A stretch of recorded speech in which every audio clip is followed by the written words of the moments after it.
Okay. Hello, everybody. My name's Ike, but my name's Ike Ogwuegbu, but you can call me Ike for short. I went here from 2016 to 2019. I played football here as well. I didn't get a chance to be a part of the startup shell or anything else really because I was playing football primarily, but I would have loved to be a part of something like this where you guys can kind of come together, build camaraderie, and just do cool, can I cuss here? Do cool shit, which is really cool.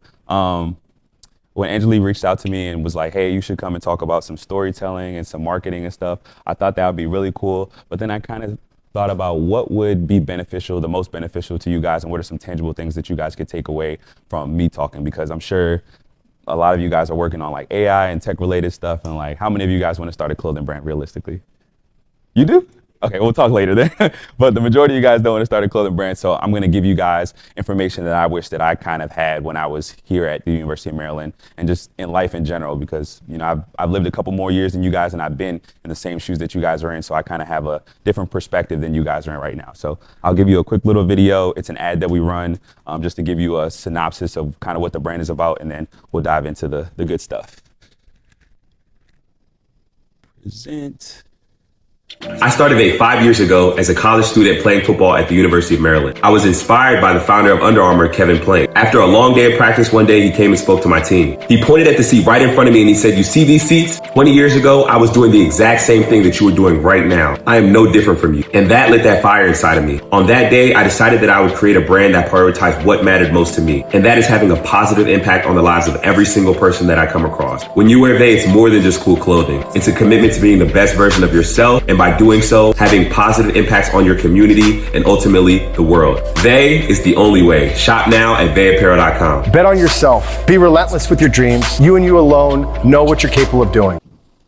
Fun fact, this video got me a cease and desist from Under Armour. So yeah.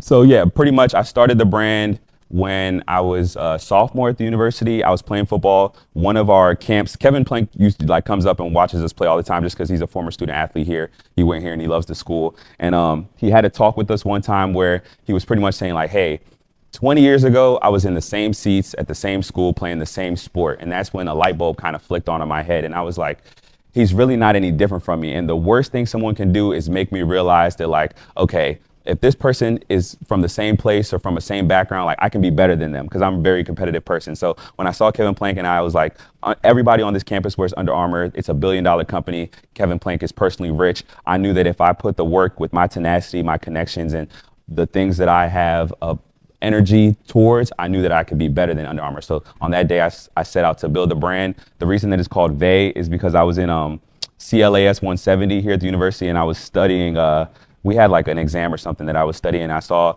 the name VEII and it kind of stuck out to me, and it's a 4-letter word similar to Nike. So I researched it and it had a very rich history and it was a prominent city at its respective time. So I was like, this is a cool name that I could kind of attribute, and the past success of this city I could attribute to the future success of my brand. And it sounds cool. So that's the reason the name of the brand is Vape. So that doesn't really matter though. I wanted to talk about the subtle art of being cool, because when I was in school, a lot of the decisions that I made were based on, like maybe what other people thought about me, what my parents wanted for me, and not a lot of it was based on like really what I wanted to do. Once I started building my business and getting into like the adult world, I started to realize really just being cool for yourself and defining what that means for you is the best way to succeed. If you think about the people that you think are cool, they're usually successful people, or they're people that are doing things that you want to do or in positions that you eventually want to be in. So I wanted to talk to you guys about the subtle art of being cool. So for me personally, my biggest fear in life is sitting in my deathbed and thinking like, damn, like I lived a pretty lame life. Pretty much like the usual context of most people's lives is you're born, you go to school, you get a job, you get married, you have kids, you work until you're like 65, 70, you get like a little pension or retirement, and then you enjoy that small, minute time before you're gone. And I personally don't want to live an ordinary life. I want to take risks. I want to do things that are interesting to me. And being cool to me is living the life that I want. It might not be conventional. It might not be what society tells me to do. It might not be what my parents want me to do. But being cool to me is sitting in my bed, when I'm 105, 100, whatever age, and thinking like, I did everything that I wanted to do and I don't have any regret. And Jeff Bezos actually has a really good framework that he uses. It's called the regret minimalization framework. Let me go back.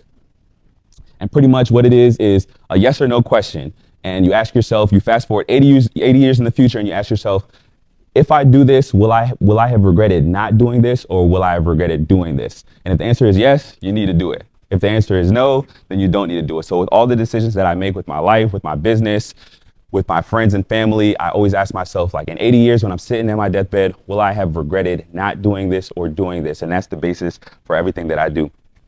So with y'all being in school, a lot of you guys are very focused on school, which is super important. But what is one thing that I realized is, like, the big majority of your resume doesn't really matter. When I talk to employers and other people, what they really care about is what makes you guys unique, because you guys are in startup shell, so you are all very similarly minded, good grades, probably all taking CS classes or programming, different things like that. That's cool, but everybody else is doing that.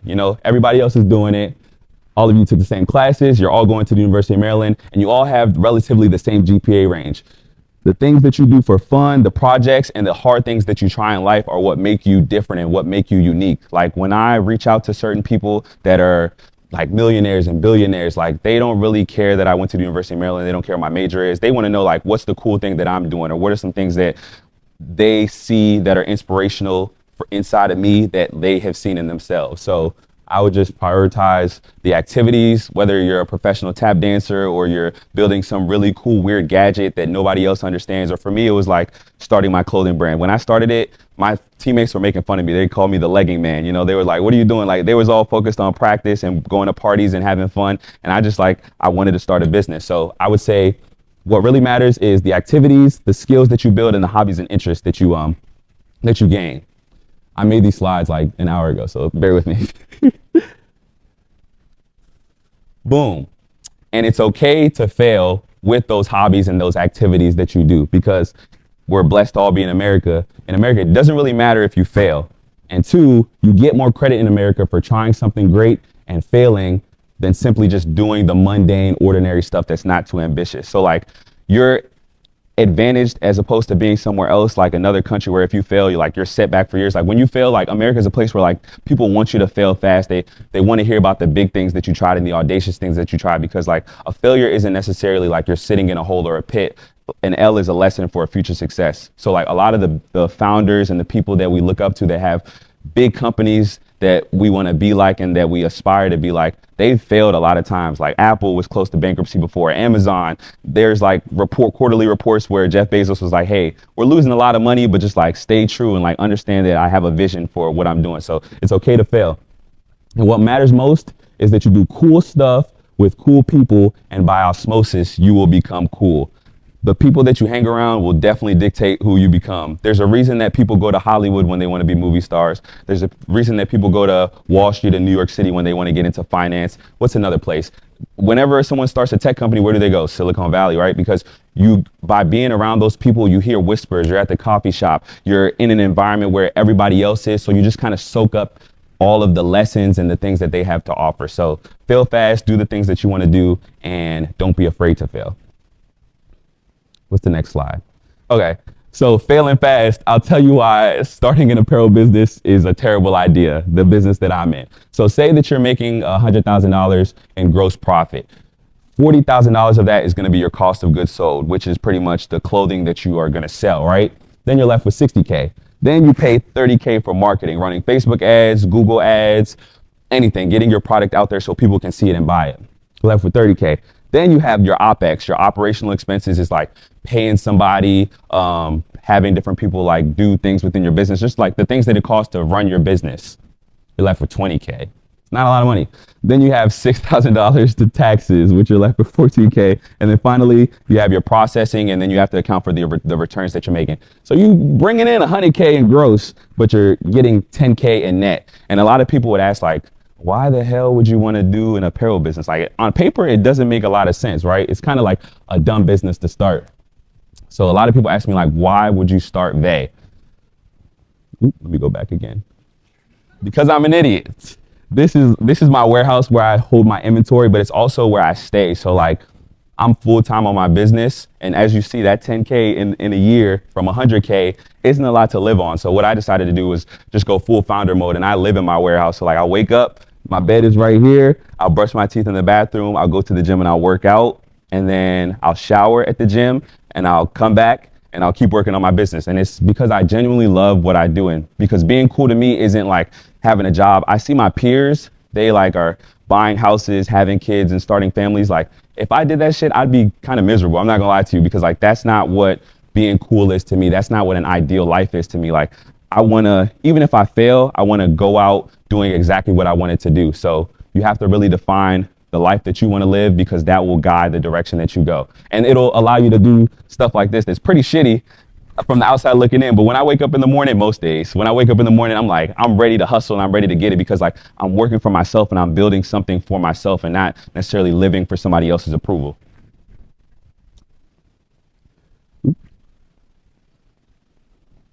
So one of the reasons why I have an apparel business is because I seen the juxtaposition between me and Kevin Plank. Me, a 26-year-old former college graduate, entrepreneur. Kevin Plank, he's the 10th richest person in Maryland. He's a billionaire, self-made, started a company, played at the same school, same background. Only thing that's different is the color of our skin, really. So like, I love the competition, and I see how I can compete with Kevin Plank. And like, there's not a lot of things there's certain disparities that would allow him to have an advantage over me, but like, he's not much different from me. So that's one of the reasons, right?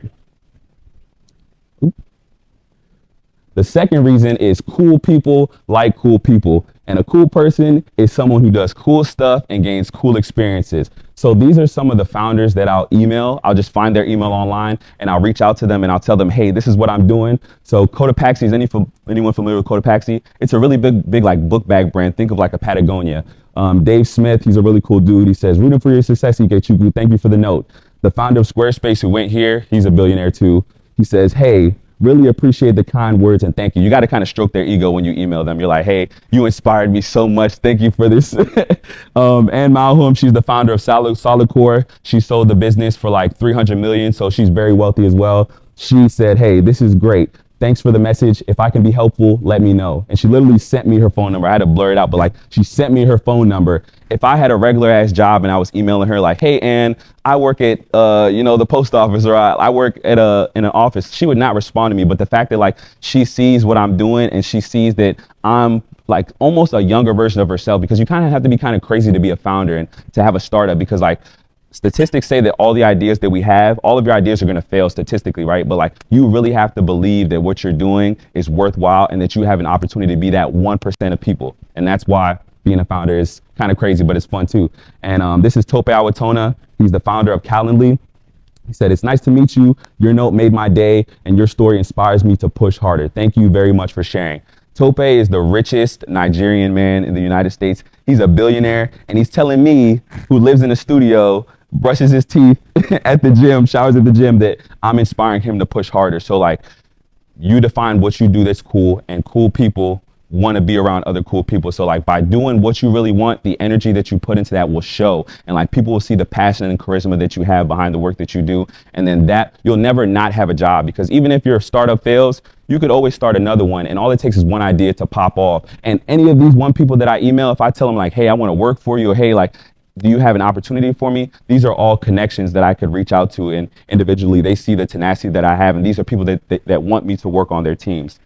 And the last one is my brand has allowed me to do so much cool stuff. So my best friend, he plays for the Buffalo Bills. He's one of the running backs, and like, you want to do life, take the people that you love and do life with them. So my best friend plays for the Bills. We played at Maryland together. When I started my brand, he was one of my first models. He was a first supporter. And now I'm able to have a collection with him that he is sharing with his teammates, and is at a national scale where people are seeing our brand. I was able to sponsor my high school, Northwestern High School, that isn't far from here, and make uniforms for the wrestling team. We were able to sponsor children in Uganda that are orphans, that don't have opportunities or resources or any sort of thing. And like, one day I was just on Instagram and I saw them doing really cool, like crazy acrobatics on a landfill. And I was like, I just need to know these kids. And I found out their story.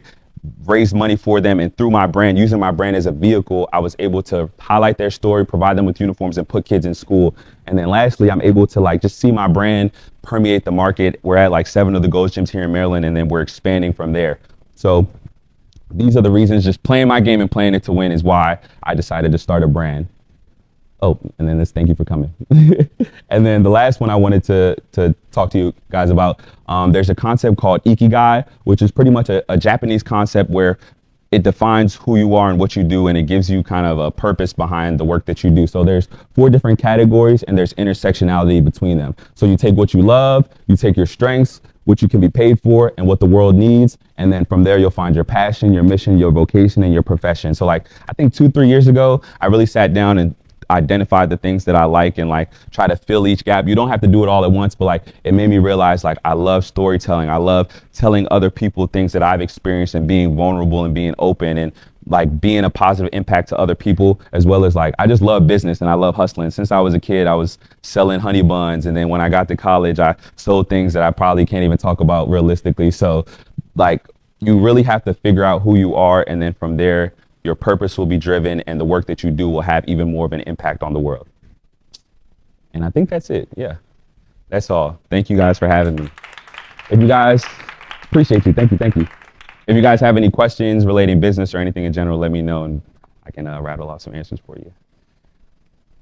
Anybody? Yeah, go for it. What was that like? I mean, since you're dealing with like a physical product, yeah. What's the initial like bootstrapping where's the? Okay, so I started in 2019. We got like a refund check or something like that. So like maybe like 4 bands, we got a refund check of that. And I had a house like right on Berwyn Road past the varsity. So like I could watch dogs on Rover. So I made like maybe 2-3 bands from Rover, and then another 5 from my refund check. I took that money, and then there was a place called what was it called? Milk Boy Art House, right? That closed down, and they were a new bar. And I left Maryland in 2019 because I wanted to go to a new school called Wagner College to finish playing football and stuff like that, because they weren't giving me like the playtime that I wanted. So I was like, all right, bet. If I'm leaving Maryland this semester, I could throw a party after the spring game, make a lot more money, put that back in the pot, and then build a brand. So I marketed the party as like first day out. I did a photo shoot with like a inmate jumpsuit, and like everybody on campus came to the party. I think I made like $10,000 in profit, and then I took that money and then I started buying leggings and clothes, and then kind of building it from there. So I really bootstrapped it from the jump. Anybody else? Go for it. So from where you are now, what's your like growth plan for the next? Yeah, honestly, I would say for us, our best customer acquisition channel has been Facebook ads, because that ad that you saw specifically, that founder story, it hit so hard when we put it on Facebook and Instagram. So like it'll pull in people that like Under Armour, it'll pull in a lot of like the Maryland alumni and stuff like that. So like bringing our cost per acquisition down, the cost that what it costs to acquire a customer down, and then also streamlining the cost of goods sold. So bringing down the cost of shipping, bringing down the cost of our products with ordering more, and then bringing more capital into the business so we can kind of like scale and have a forward thinking. Because now it's like I'm just getting month to month trying to just scale the business and grow it. So, but I have like product market fit, because when people buy the product, they really like it. They give me good reviews, and we have a really good community behind the brand. So it's really cool. Yeah. Go for it.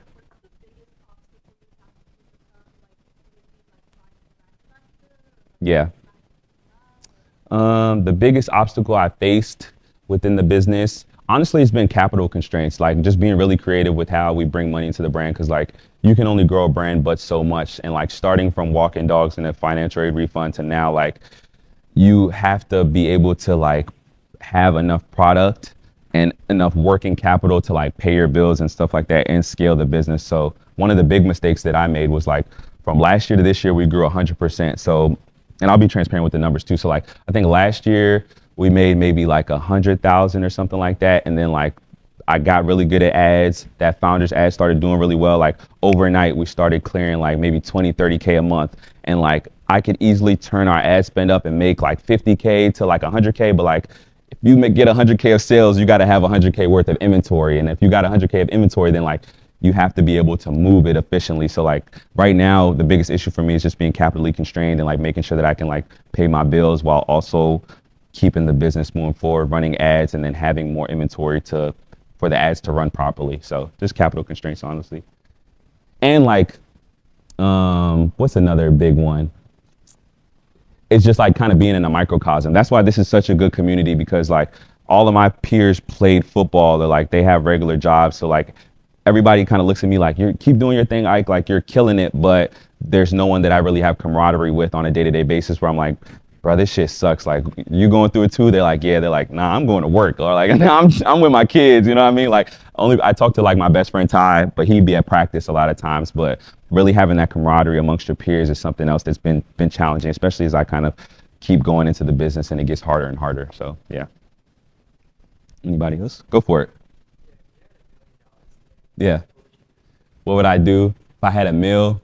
That's a great question. Okay, so if I had $1 million right now, I would buy more inventory. I would pay down some of the debt within the business, like the unadvantageous debt that we have where the interest rates aren't too favorable. And then I would just honestly keep the rest of that working capital within the business so that we can like have a 1 year timeline of like, okay, for the next year, this is what we're going to be doing. This is how we can bring our costs down, and this is how we can bring our margin up. Because like you saw, most clothing brands only make 10% margin on the $100,000. But what you're banking on is like, unless you want a lifestyle business, what you're banking on is like, okay, we're cash flowing $1 million per month, or we're a $10 million business. And if you have a good brand, then the multiple that you can eventually sell for is pretty advantageous. Or like if you bring people see how hot your brand is, they'll be like, okay, let me buy 10% equity, or let me buy 20% equity, and then you can take money off of the table type deal. So it's like you're kind of working for a later payout, unless you want like a lifestyle business where you're just like living off of, you're making $1 million in profit, gross profit, and then living off of that 100K in net profit type deal. So one or the other. Any other questions? Yeah, go for it. I want to know, like, have you done, or like, do you plan on doing like sponsorships with like influencers to reach a bigger audience? Or, like, Yeah. get more customers? Yeah, so like a lot of athletes and celebrities will reach out to us, but what I really don't like is how gimmicky a lot of other brands are, because with the way that social media is right now, it's so easy to get a lot of eyeballs on your stuff, but like authenticity is the thing that builds longevity. So I kind of study the older brands like the Nikes, Adidas, and Under Armours and see how they like kind of built their brand brick by brick, starting with a really niche audience and then expanding from there. A lot of the brands that I compete with now, or that are bigger than me, that I would like to model myself after, like the Gymshark, for example. The reason Gymshark is so big is because Instagram became popular in 2010. 2012, Gymshark was founded, and they saw that the undervalued asset was these influencers, people that had big followings.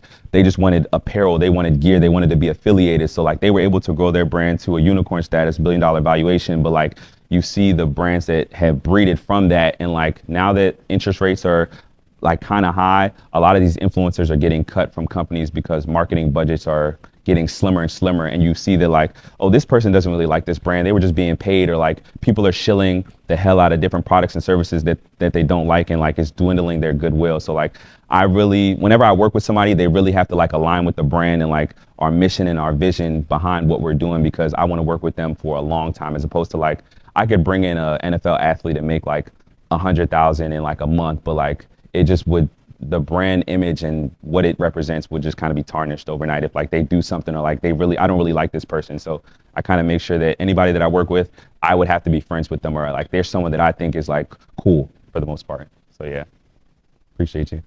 Any other questions? Go for it. Yeah.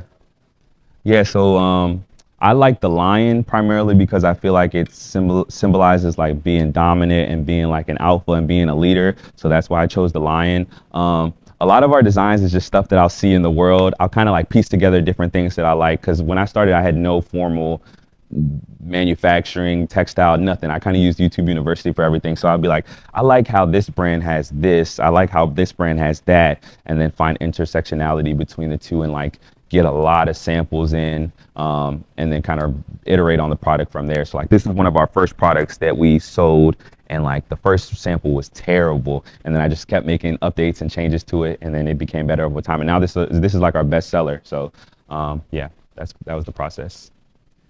Any other questions? Go for it. How was getting samples communicating with like manufacturers? What's that process like?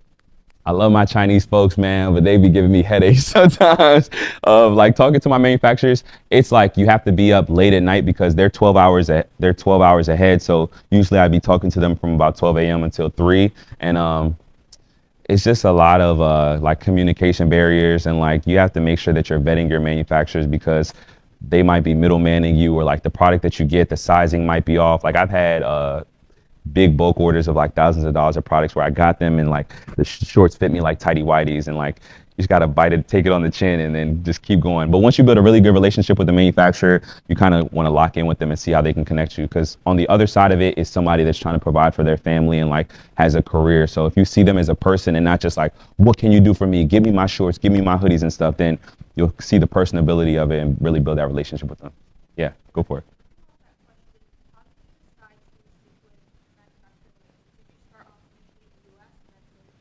Yeah. No, I went straight to China with everything. I think YouTube University taught me that Alibaba was a great place to start with manufacturing. And then I kind of saw through like different catalogs, products that I liked that manufacturers made. And then I would send them pictures of products that I wanted them to make. And we would kind of storyboard it together on what would be the best option for us. And then from there, we just trial and error, like this manufacturer sucks, this manufacturer takes too long, this manufacturer is charging me too much. And then you find like, to find the one that's just right. Yeah, go for it.